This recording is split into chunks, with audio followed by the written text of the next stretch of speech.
자, 그 다음 3장에 나와 있는 공동체 회계 관리 관한 부분의 내용을 쭉 몇 가지를 한번 정리 한번 해 보실까요?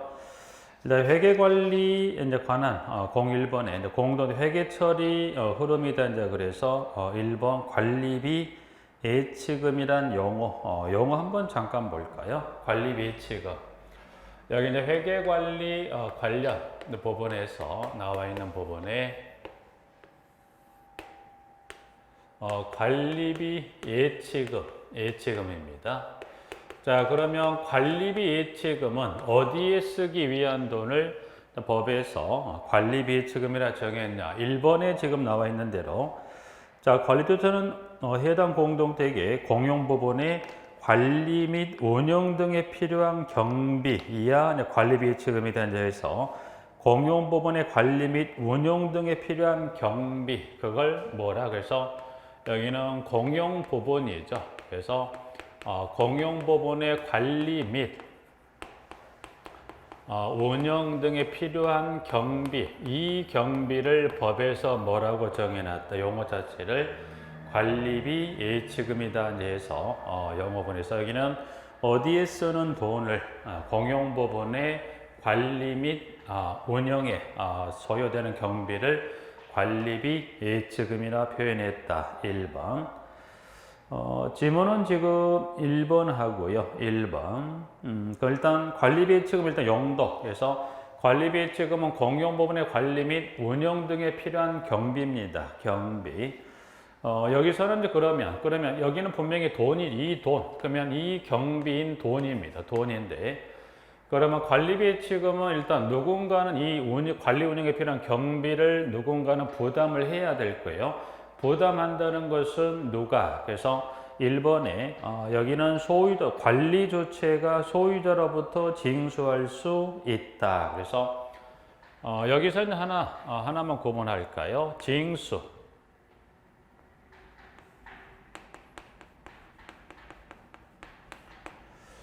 관리비 예치금 일단은 먼저 선 정리할 게 있는 기타적인 내용도 있겠지만 여기는 징수권자가 누구냐에 따라 그 부담의 주체가 좀 다릅니다. 그래서 여러분들이 관리비 예치금이라는 표현을 썼는데 여러분 이 관리비 예치금이라는 표현은 여러분들이 이제 뭐 이게 이해가 안 되시면 여러분 예전에 공동체 오래전에 본 여러분이 선수관리비라고 해서 입주 초기에 징수했던 돈이 있었어요. 그래서 그 선수관리비라는 개념의 돈 자체를 이거를 법에 따른 제도권으로 끌어들이면서 이걸 관리비 예치금이라는 용어로 해서 들어왔었어요. 그래서 징수권자가 누구냐에 따라 이제 보시면 이 부담 유축이 다르는데 징수를 누가 합니까? 지금 나와 있는 대로 관리 주체.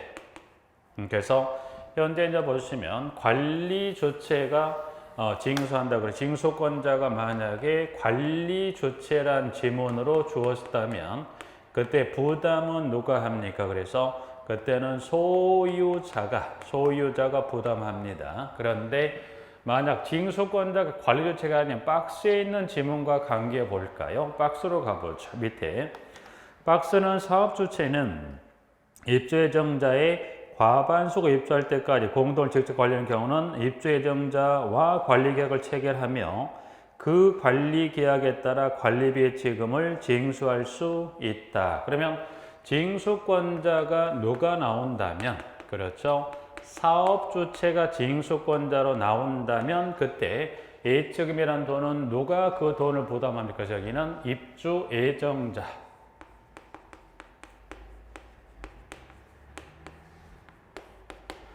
요것만 여기는 왜 그러면 이 두 가지가 들어와 있습니까? 그래서 일단은 이제 경위라고 그럴까요? 그거 먼저 설명드리면 관리비 예치금이란 이야기 이 관련 용어와 지문이 처음 들어왔던 것은 여기 사업 주체가 이 돈을 징수한 여기 규정이 먼저 들어왔고요.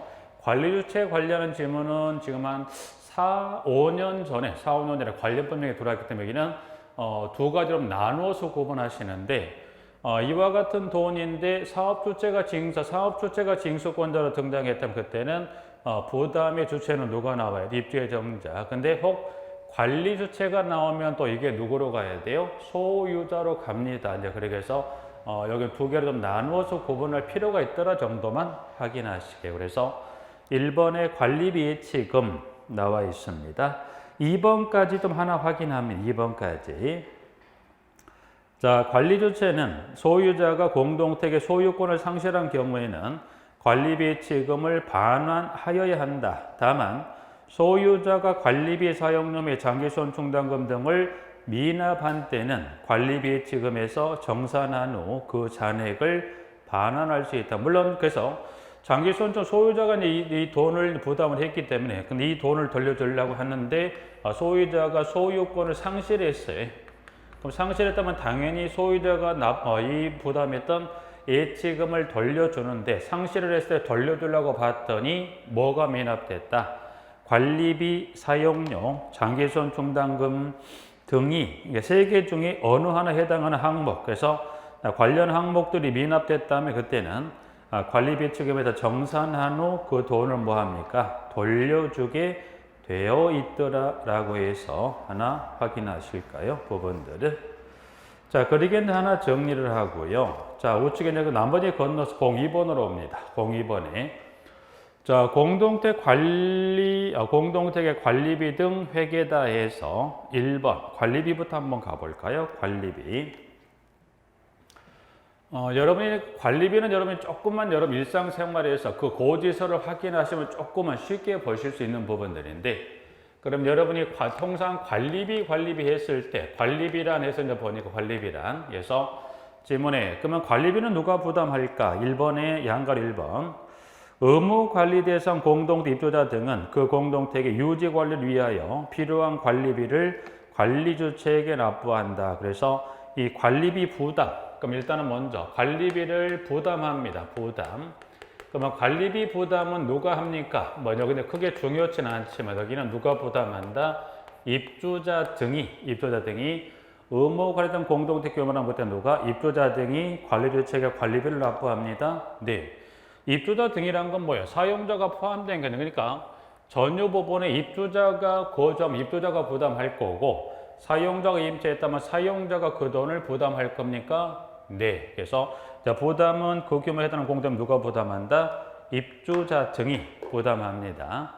자, 그러면 비목을 보죠. 그러면 관리비 비목이에요. 그러면 관리비 비목이랑 여러분들이 한 달 관리비 썼던 그 고지서가 세대로 그 고지서가 오면 그 고지서 합산된 금액을 낼 거예요. 그래서 비목을 봅니다. 비목. 법에는 비목을 몇 가지, 10가지 비목으로 정해놨다라고 그랬어요. 일단은 먼저 비목을 한번 보죠. 박스 전에 위에 첫 번째 줄. 관리 주체는 다음 비목의 월별 금액의 합계액으로 하며 비목별 세부 내역은 다음과 같다. 그래서 여기는 10가지입니다. 여기는 10가지, 이 비목은 지금 박스 1번부터 해서 10번까지 해서 10가지 비목의 합계입니다. 그래서 10가지 비목의 합계액이다. 합계액이라는 건 이렇게 한번 볼까요?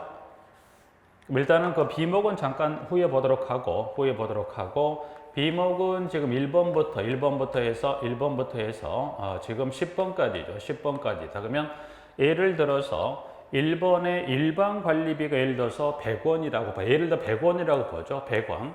그러면 각각의 10가지 비목 모두가 다 얼마더라? 100원입니다. 100원. 그럼 이 합계액이란 건 10가지 비목을 다 합한 금액이 얼마가 되죠? 1000원이 됩니다. 그러면 내가 이 다음 달 고지서를 받았다라면 다음 달 말일까지 관리사무소 얼마를 내면 돼요? 1000원을 내면 되는 거예요. 그래서 비목별 이 금액을 합한 금액으로서 이걸 내게 되는 거죠. 그래서 그럼 일단 비목을 가봤더니 일반 관리비에서부터 10번에 위탁관리 수수료까지 해서 일단은 쭉 한번 비목 가보죠. 일반 관리비, 청소비, 경비비, 소독비, 승강기 유지비, 그리고 6번 진흥형 홈네트워크 설비 유지비, 7번에 난방비, 8번에 급탕비, 9번 수선 유지비, 10번 위탁관리 수수료까지 총 몇 가지가 10가지 비목을 두고 있고 각 비목 금액의 합계액, 그래서 그걸 더한 얼마 값을 합계액을 관리비로 이제 관리사 납부하게 되는 거죠. 자, 여기서 하나만 잠깐 설명드려보죠. 내가 고지서를 보니까 우리는 10개가 아니라 몇 개? 10개가 아니라 9개. 예를 들어서 마지막 10번에 위탁관리 수수료. 우리 아파트는 보니까 위탁이 아니라 자치관리다? 그러면 10개 비목이 아니라 몇 개가 돼요? 9개예요. 그러니까 중요한 건 지금 이게 여러분이 좀 구의를 기울 것은 내가 받은 고지서를 보니까 예를 들어서 10개가 아니라 7개더라. 그럼 뭐가 또 빠졌을까? 예를 들어서 그러면 지문에 지금 가면 지문에 여기 10가지 비목 중에 7번하고 8번이 있죠. 7, 8번. 7, 8번은 지금 뭐가 있냐면 7, 8번은 난방비와 급탕비죠. 그럼 여기는 7번은 난방비와 급탕비예요. 자, 그러면 하나 예를 들어보죠. A 아파트는 자치관리예요. 자치관리 방식인데 방식이면서 플러스 난방이 무슨 난방? 개별 난방이에요. 개별 난방이라고 해서 여러분들이 개별 난방을 설명을 드렸죠. 세대별로 뭐가 있다? 보일러가 있다. 이게 개별 난방이었어요. 그러면 자, 자치관리 방식이면서 개별 난방 방식인 경우라면 비목은 10개가 안 됩니다. 왜냐하면 그러면 자치관리라는 건 마지막 10번. 그럼 이 중에 이제 보면 그 중에 10가지라면 이 10가지 중에 이 해당되는 공동태 뭐가 빠지냐면 10번은 빠져야 돼. 왜? 자치관리니까 위탁업소로 빠져야 돼요. 이거 빠집니다. 또 뭐가 빠지냐? 여기서 지금 7번에 관리비에 들어있는 난방 급탕비.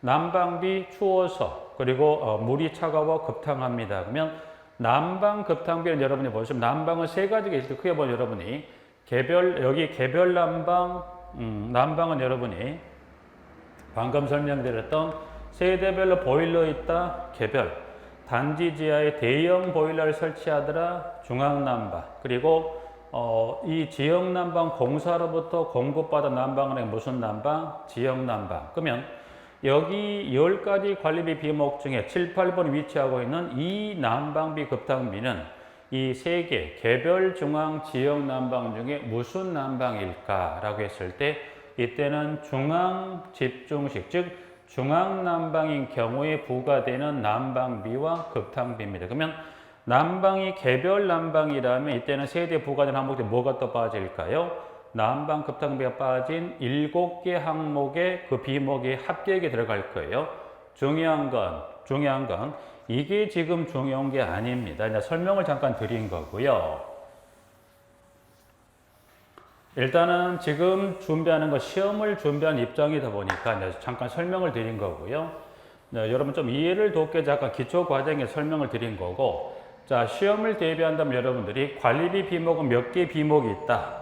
10개 비목이 있다는 게서 10개 비목의 합계액을 관리사무소에 납부한다라고 정리하시고 방금 지어졌지만 7, 8번의 난방비 급탕비는 무슨 난방 관련 난방 급탕비가 관리비로 부과됩니까? 중앙난방 관련 난방 급탕비가 관리비로 부과된다는 것 정도만 확인할까요? 자 그래서 2번 양걸 2번 하나 정리해서 관리비 비목은 몇 가지가 있다? 10가지 비목이. 자, 한 장을 넘겼을 때 관련 130에 가시면 이 10가지 관리비 세부 내역이 있더라. 그래서 박스펜에 가시면 첫 번째 일반 관리비에서부터 마지막 10번 위탁관리 수수료까지 해서 우측에 세부 구성 명세까지 나와 있는 표만 되어 있더라. 여기는 그냥 지금 통과합니다. 자, 그 다음 우측에 그러면 관리비 이외의 항목이다. 그래서 또 하나 보실 게, 자 관리비 이외에다가 보시면 지문에 관리비와 고본징수. 고본징수란 건 관리비에 포함하지 말고 고본징수해야 되는 항목을 법에서 이렇게 몇 가지, 두 가지를 관리비에 포함하지 마시고 고본징수란 건 별도 징수 절차를 통해서 징수합니다. 라고 해서 두 가지를 두고 있으면 양걸 1번 볼까요?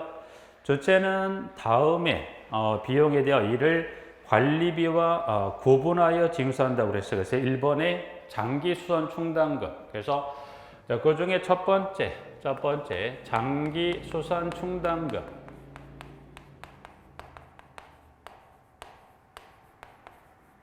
자, 장기 수산 충당금은 관리비에 포함이 부과하면 되는데요? 안 됩니다. 뭐라고 돼 있어요? 장기 수산 충당금은 관리비와 구분하라고 그랬어요. 그러니까 쉽게 말하면 이 관리비 10개 비목이만 10개 비목이 해도 10개 비목에다가 플러스 이 10개, 이 합산된 이익금, 이 합산된 금액에 예를 들어서 장기수산 충당금 예를 들어서 500원이라고 500원이라 합니다. 그러면 합산한 금액 얼마? 1,500원을 이익에 부과하면 된다, 안 된다? 이건 안 됩니다. 왜? 관리비 합산이 1,000원이었고 장기수산 충당금 500원이라면 이 관리비에다가 플러스, 즉 관리비에 포함, 그래서 이렇게 관리비에 1,500원, 500원을 포함해서 관리비에 이와 같이 포함 징수하면 된다, 안 된다? 지금 봤죠? 포함이도 구분. 포함 징수하면 안 돼요. 정답은. 그런데 현실은 장기수산 충당금을 별도의 징수 절차를 거쳐서 징수한다는 게 예를 들어서 관리비도 내지 않는 부분인데 만약 예를 들어서 물론 입조자도 그렇겠지만 만약에 일단 그러면 여기 요거 하나 볼까요?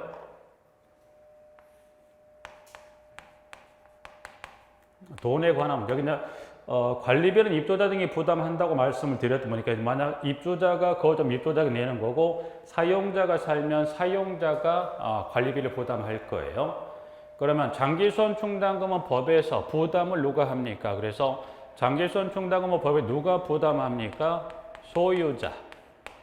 소유자가 부담을 합니다. 그러면 장기수산 충당금은 누구는 부담 의무가 없다? 사용자는 부담 의무가 없어요. 그래서 사용자가 부담 의무가 없기도 하지만 법에서 구분징수하라고 그랬기 때문에 반드시 포함징수해서는 된다, 안 된다? 안 돼요. 근데 현실은 장기수산 충당금을 관리비에 포함한다고 구분징수한다. 법에서는 분명 구분이지만 장기수산 충당금 현실에 즉 실무상은 이와 같이 관리비에다가 포함해서 징수하는 게 법에서는 하지 말라고 그랬는데 현실은 관리비에 포함이다, 구분이다. 현실은 즉 실무 현장에서는 이걸 관리비에 포함해서 징수를 합니다. 그러다 보니 누가? 사용자가 임차하는 경우는 어떻게 해요? 사용자가 부담할 의무가 없음에도 불구하고 사용자가 관리비에 포함된 장기수산 충당금을 임차 기간 동안 납부하죠. 그래서 법에서는 그러한 문제가 발생하다 보니 임차 기간이 끝나고 사용자가 공동체 관리비를 정산할 때 관리주체로부터 납부 확인서를 발부받다. 그럼 납부 확인서란 건 이와 같이 임차 기간 동안 납부했던 장기수산 충 납부 확인서를 발급받아서 소유자에게 지급을 요청하면 소유자는 주게끔 법에서 되어 있죠. 그래서 초창기에는 이런 부분에 문제가 좀 많이 발생을 했었어요. 그런데 지금 이제 보면 법령 규정이 조금 더 명확히 근거 규정을 두고 있기 때문에 또 사용자도 그런 부분 지금 많이 알고 계시기 때문에 이런 문제 예전보다 훨씬 많이 줄었죠. 그래서 그런 일단은 정리. 장기수산 충당금은 뭐예요? 구분징수합니다. 현실은 포함징수한다. 그래서 오히려 이런 부분들이 실무상의 이 업무를 담당하시는 분들은 어떻게 돼요? 내가 이걸 하는데 무슨 소리? 근데 법에는 구분이고요. 누가 부담한다? 소유자. 그런데 현실은 징수 절차를 별도 절차를 해서 이걸 징수하는 게 어려움이 있다 보니까 이거를 포함해서 징수하고 차후 임차 기간이 끝나고 나갈 때 그때 정산하고 소유자는 그 지급 청구가 들어오면 주게끔 반환을 하게끔 법에 근거되기 때문에 문제는 되지 않다는 하나 정리하면 되겠고요. 그래서 구분징수는 장기수산 충당금 하나 더 있죠. 하나 더 있는 거 보니까 지금 안전진단 실시 비용 두 번째입니다. 자, 두 번째는 지금 보시면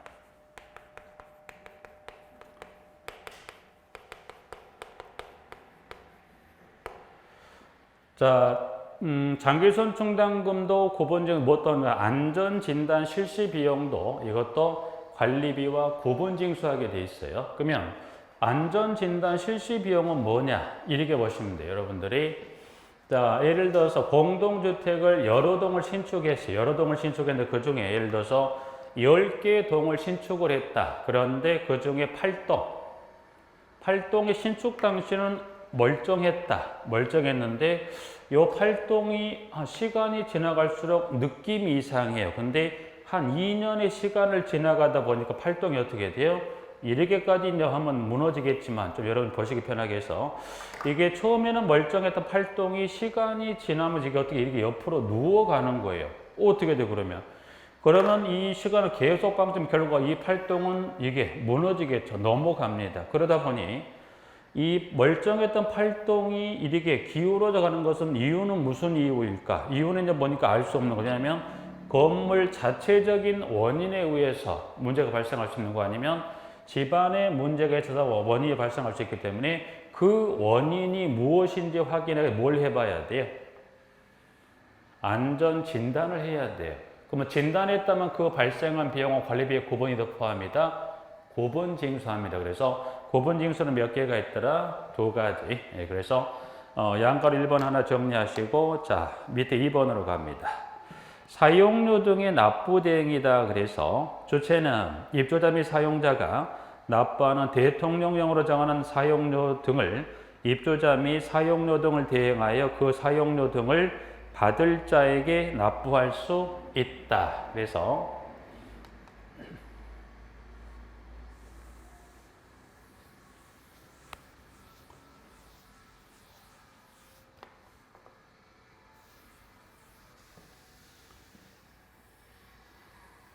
자, 여기 이제 보면 지금 사용료 등이다. 이제 그래서 사용료입니다. 사용료. 그래서 여기는 사용료. 사용료 이렇게 보시면 돼요. 이렇게 사용료는 입주자, 이 사용료 누가 부담한다? 입주자 및 사용자가 납부한다. 근데 입주자 및 사용자가 납부하는 이 사용료를 뭐 하더라? 관리 주체가 뭐 하는 거예요? 징수를 대행해 주는 거예요. 그러니까 사용료가 총 몇 가지 있냐면 1번부터 지금 9번까지 해서 총 9가지 사용료 항목이 있는데 그 9개 항목을 누가 징수 대행합니까? 관리 주체가 징수를 대행하는 게 몇 개 있다? 9개 항목이다. 그래서 1번은 전기료, 수도료, 2번은 수도료. 그래서 1, 2전기하고 수도료는 공용 부분을 포함합니다. 3번 가스 사용료, 4번은 지역 난방 방식인 공동주택이라면 좀 전에 관리비 비목 10개 비목 중에 뭐 있어? 난방 급탕비 있었죠. 그러면 관리비 이 비목에 들어가는 난방 급탕비는 중앙 난방이라고 그랬어요. 그러면 난방이 개별 난방일 수 있죠.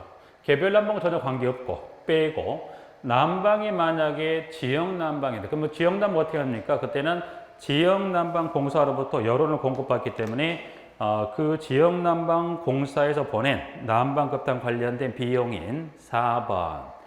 지역 난방 방식인 공동주택의 난방비와 급탕비는 뭘로 분류됩니까? 사용료로 분류. 5번.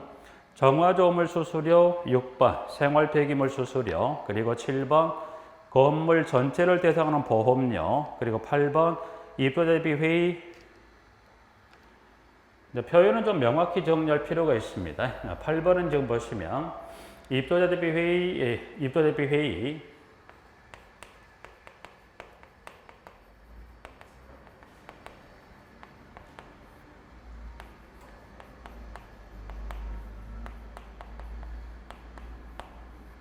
운영 경비를 하나 수정해 놓으실까요? 크게 의미라기보다 이제 정확히 일단은 이제 보시면 정리할 필요가 있는 게 왜냐하면 여기는 운영비라고 돼 있는 지금 현재 여기는 운영비라고 돼 있어요. 운영비.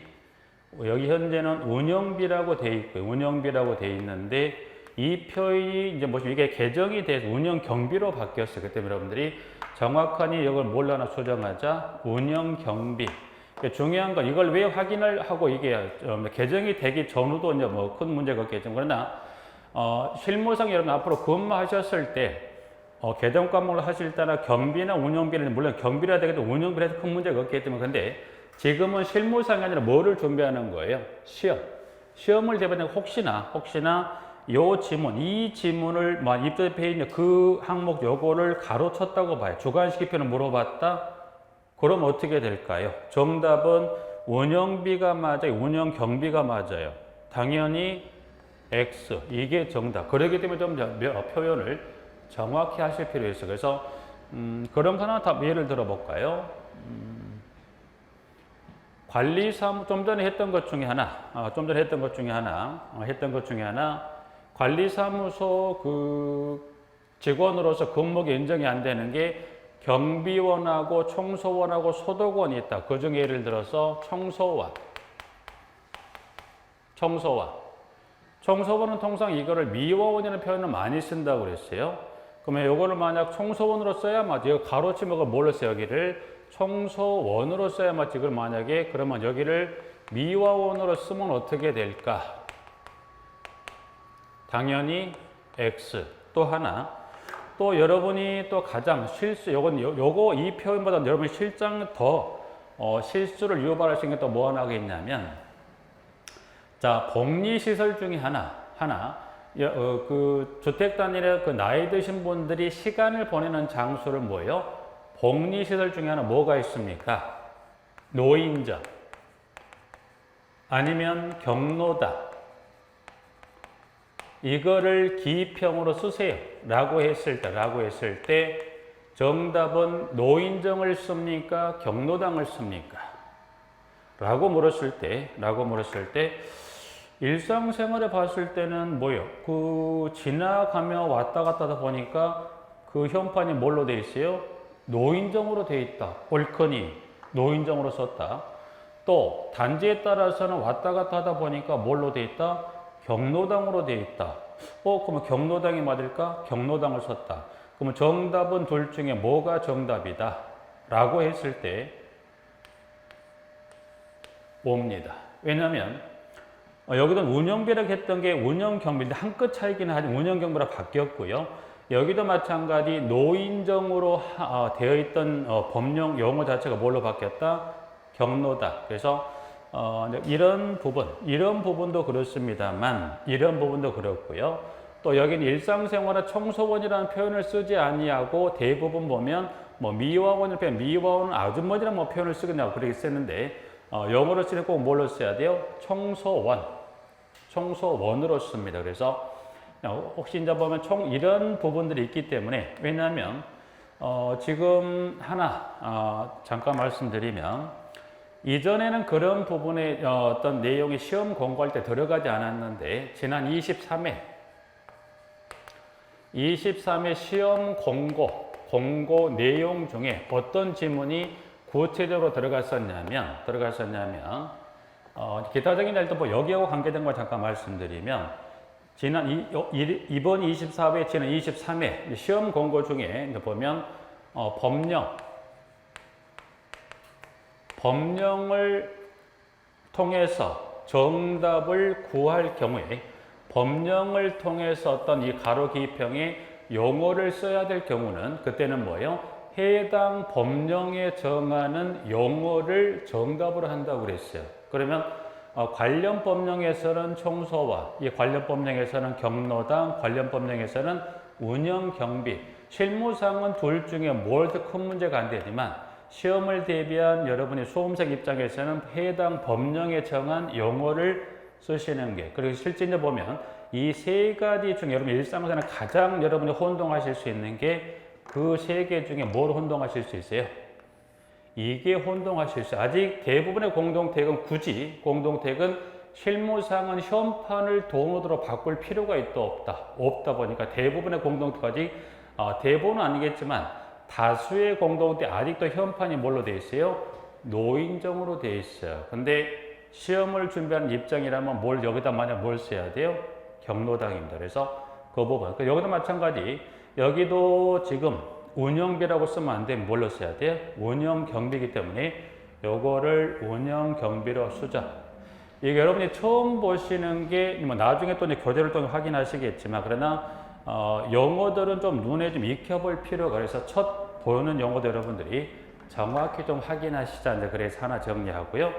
자, 그 다음에 마지막 9번입니다. 9번은 선거관리위원회 운영경비, 그래서 8번 수정에서 운영경비, 9번 운영경비에서 총 9가지는 관리주체가 입주 및 사용자가 납부하는 항목을 대신 내는 뭐가 있다? 징수 대행 항목이 있습니다 라고 해서 하나 확인을 합니다. 부분들은. 자, 그 정도까지만 정리하시게요. 관리비는 먼저 그 세부적인 데 있겠지만 지금은 큰 틀로만 해서 관리비 지금 관리비 지워졌지만 구분징수 항목 사용료까지 정도만 정리하시겠습니다. 부분들을.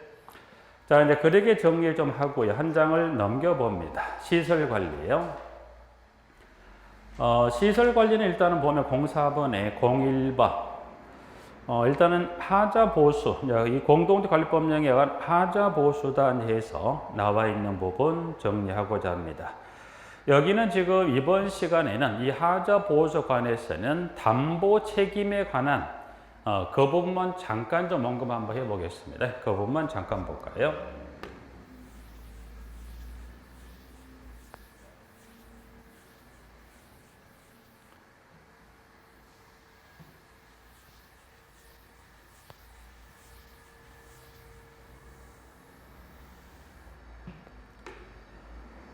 자, 01번의 하자보수 관한 부분에 여기서는 이 부분만 좀 크게 여기 다음 시간에 좀 들어갈 건데 큰 틀에 관한 그 접근하는 개념에서 이것만 좀 잠깐 정리해 보죠.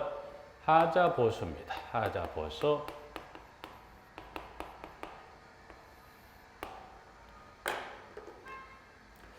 하자보수는 하자, 어떤 문제가 발생했다. 하자. 그러면 그 문제가 발생한 걸 뭐 하더라? 보수한다는 겁니다. 보수예요. 여기서 이제 하자보수랑 여러분 어떻게 접근하시면 되냐면, 자, 이 하나의 공동주택단지, 이 하나의 공동주택단지, 이 주택단지가 있다고 그랬죠. 그럼 이 주택단지를 누가 건설 공급합니까? 건설 공급한 사람을 누구라고 했어요? 사업주체. 그렇죠. 이 사업주체란 사람이 하나의 공동주택단지를 건설도 하고 공급도 하고 법에 따른 일정 요건이 충족될 때까지 이 주택단지, 하나의 주택단지를 건설 공급을 하고 법에 따른 요건이 충족되면 인수인계하고 떠난다고 그랬습니다. 부분들은. 자, 떠나갔어요. 물론 이제 그 관리하는 기간 중에 또 아니면 떠나간 중에 이후에 이 주택단지는 뭐가 발생했다? 하자가 발생했어요. 그러면 하자가 발생했다는 것은 뭐예요? 그 문제를 해결할 무슨 책임이 있다는 거예요? 하자를 책임질 뭐예요? 보수할 보수 책임이 있어요. 그럼 하자 보수 책임은 누가? 사업주체가. 그러면 사업주체는 이 주택단지, 이 건설 공급에 대한 이 주택단지 안에서 문제가 발생했다면 하자를 보수해요. 그럼 하자 보수는 사업주체는 하나의 단지를 꾸려놓고 평생 죽을 때까지 하자 보수한다? 아닙니다. 그래서 법에 따른 이 전유 공업 일정 시점 최대 몇 년까지냐면 사업주체는 최대 10년. 일정 시 기산점부터 최대 몇 년까지 10년까지를 사업주체는 책임을 지니까 10년이 정도면 사업주체는 손 털고 끝나는 거예요. 근데 최소 그는 이 기간 이내까지 법에 따른 담보 책임 기간 동안 발생된 공사에 대해서는 문제는 여기서 보수 책임이 있다는 이야기는 이 발생된 하자가 생겼다 무조건 책임이 지는 게 아니에요. 건설 공급 과정에 하자가 발생할 수도 있지만 건설 공급된 그 주택단지를 관리하는 중에 관리 잘못에 의해서 뭐가 발생할 수 있다? 하자가 발생할 수 있다. 그래서 하자란 건 사업주체가 요 10년 이내 기간 동안 책임을 진다는 것은 건설 공급된 이 단지 내에 어떤 이 하자가 발생했을 때 책임을 가렸더니 누구 책임이다? 사업주체 책임일 때 최대 몇 년까지? 10년까지 책임을 무조건 책임지는 게 아니라 건설 공급 과정에 누구의? 사업주체 실수에 의한 하자만 책임을 지는 거지 이후 관리상의 어떤 문제는 책임지지 않습니다. 기본은 그렇게 가는 거고. 자, 이제 그러면 볼까요? 여기서는 지금 135회 양가로 3번을 갑니다. 3번. 자, 하자의 범위 및 담보 책임 기간이다 그래서 자, 공동주택의 내력구조부별 및 시설공사별 담보 책임은 다음과 같다. 그래서 넘어가기 전에 이 건설 공급된 공동택에 대한 사업주체 담보 책임 기간입니다. 담보 책임 기간은 지금 교재에 넘기기 전에 보니 크게 몇 가지로 이걸 정리해 놨더라. 그래서 내력구조부별 담보 책임하고 시설공사별 담보 책임. 그래서 담보 책임 기간은 내력구조부별 담보 책임하고 그리고 시설공사별 담보 책임의 담보 책임 기간에 시설공사별 담보 책임 기간을 몇 가지로 이렇게 두 가지로 나누어서 그러면 한 장을 넘겨갑니다. 넘겨가실까요? 자, 한 장을 넘기시면 지금 교재 문항 1번 시설공사의 하자 담보 책임이다 이제 그래서 이제 주문해 가시면 하자의 범위는 자, 공사상 잘못을 일어난 균열, 처짐, 비틀림 등등등 해서 포인트라기보단 세 번째 줄로 가죠. 그럼 시설공사 하자 담보 책임에 관한 범위는 세 번째 줄에 건축물 또는 시설물의 안전상, 기능상 또는 미관상의 지장을 초래할 정도의 결함이 발생한 하자를 무슨 하자라? 시설공사별 담보 책임 기간의 하자 범위로 보는 겁니다. 그래서 그럼 그와 같은 하자가 밑에는 박스에 가보니까 박스는 지금 1번에 마감공사부터 한 장을 넘겨가 볼까요? 한 장을 넘기면 1번에 지금 크게 9번에 따른 시설공사 마감공사부터 해서 21번에 방수공사까지 총해서 크게 시설공사 좌측만 봤을 때 21가지 큰 틀의 시설공사를 정리하고 우측에 해당 시설공사별에 따른 세부 공사 정보를 또 나눠놨어요. 그건 지금 정리하실 거 없이 그러면 볼까요? 그러면 시설공사별 담보 책임은 보니까 짧게는 일정 시점부터 몇 년까지 2년 그리고 몇 년을 책임집니까? 3년을 그리고 몇 년을 5년 동안 책임을 질 이 시설공사부터 세부 공사정보까지 다 정해놨어요. 그래서 이제 보시면 법에서는 마감공사는 총 9가지를 포함해서 방수공사까지 해서 세부적인 공사정보를 촘촘하게 다 정해놨어요. 그래서 이런 부분에 문제가 발생했다면 뭘로 분류하겠다? 시설공사별 담보 책임을 분류하겠다. 한 장을 넘깁니다. 그래서 2년, 3년, 5년에 따른 담보 책임. 자, 그리고 138페이지 하단에 가보죠. 하단에 2번으로 갑니다. 2번. 내력구조부의 하자 담보 책임이다. 이제 그래서 기억. 그러면 내력구조부 하자 담보 책임은 어느 범위에 발생한 하자를 내력구조부의 하자 담보 책임으로 볼 거냐? 기억. A. 자, 공동주택 구조체 일부 또는 전부가 붕괴된 경우. B. 공동택 구조 안전상 위험을 초래하거나 그 위험을 초래할 우려가 있는 정도의 균열 침하 등의 결함이 발생한 경우. 그래서 B. 그러면 A, B에 따른 하자 범위에 따른 경우에 따른 어떤 하자를 내력구조부 하자로 볼 거냐. 우측에 가볼까요? 니은. 139 상단에 가보시면 내력구조부 별 하자는 하자 담보 책임기간은 몇 년인가? 일단은 첫 번째 니은 내력구조부별 양가로 열고 닫고 해서 네 번째 줄에 내력구조부별 하자에 대한 담보 책임 기간은 몇 년? 10년. 그러면 내력구조부별은 몇 년의 담보 책임을 지는 겁니까? 10년. 일단 좀 전에 최대 몇 년 이내라고 했어요? 10년. 그러면 사업주체는 하나의 단지를 건설해서 짧게는 몇 년부터 2년, 3년, 5년, 최대 몇 년까지 10년에 따른 담보 책임 기간 동안 사업주체가 그 발생된 하자에 대한 담보 책임을 지고 있다는 겁니다. 그래서 내용 간단히 하나만 보죠. 그러면 방금 첫 번째 줄 내력구조부별 양가로 가보니까 건물 주요 구조부 그러면 지금은 거기는 뭔가 많은 것 같지만 그럼 여기 내력 구조를 하자는 뭔가요? 건물의 주요 구조부에서 건물의 주요 구조부에 발생되는 하자를 사업주체가 몇 년 동안 책임을 진다. 10년 동안 책임을 지는 거면 여기서 말한 주요 구조부란 건 어떤 대상 시설 또는 설비를 주요 구조부로 분류할 거냐만 잠깐 보죠. 첫 번째 줄 주요 구조부 다음에 가보니까 내력벽, 기둥, 바닥, 보, 지붕틀 및 주 계단. 그래서 내력벽에서부터 주 계단에 따른 걸 뭘로? 건물의 주요 구조부로 분류하고 그 건물의 주요 구조부는 최대 이 지금 내력벽부터 주계단까지 발생을 하자는 최대 몇 년까지 일정 시점부터 10년까지 사업주체가 원인 밝혔을 때 책임이 있다면 몇 년 동안 책임을 진다? 10년 동안 책임을 지는 겁니다. 그래서 일단은 크게 여기까지만 정리하시고 그래서 일단은 자 하나의 단지를 누가 건설했다? 사업주체. 그래서 크게 두 가지 내력구조별 담보 책임에 관한 거하고 시설공사별 담보 책임인데 담보 책임은 분명히 다르죠. 그래서 시설공사별의 담보 책임자는 몇 년? 2년, 3년, 5년은 어디로 분류가 된가요?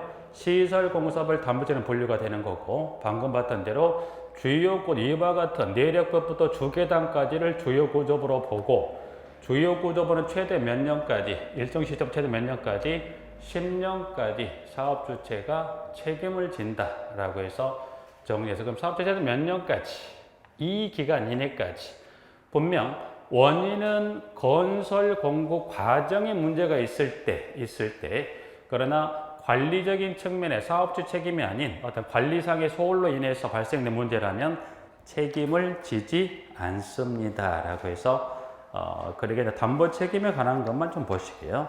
기타적인 여러 가지 전후 내용이 나와 있는데 일단 이 시설 관리에 관한 하자 보에서 가장 첫 번째 이 큰 틀이 여러분의 머릿속에 정리가 되어야 기타적인 기초적인 내용으로 들어갈 수 있기 때문에 여기까지만 일단은 정리를 하시고 다음 시간에 요걸 한번 조금 보완해 설명을 하고 여기서 조금 이어서 그러면 누가 이 기간에 분명히 문제가 발생했다면 사업주체에게 2에서부터 10년 요 사이에 누군가는 분명 사업주체에게 문을 두드려서 하자 보수해달라는 이야기를 꺼내야 되겠죠. 거기부터는 다음 시간에 하도록 하시고 오늘은 여기 하자 보수 관련 담보 책임 정도 설명을 드리고 다음 시간에 가장 134회 하자 보수에 관한 책임 여기부터 이어서 설명을 드리도록 하겠습니다. 오늘은 여기까지 정리하고 마치도록 하겠습니다.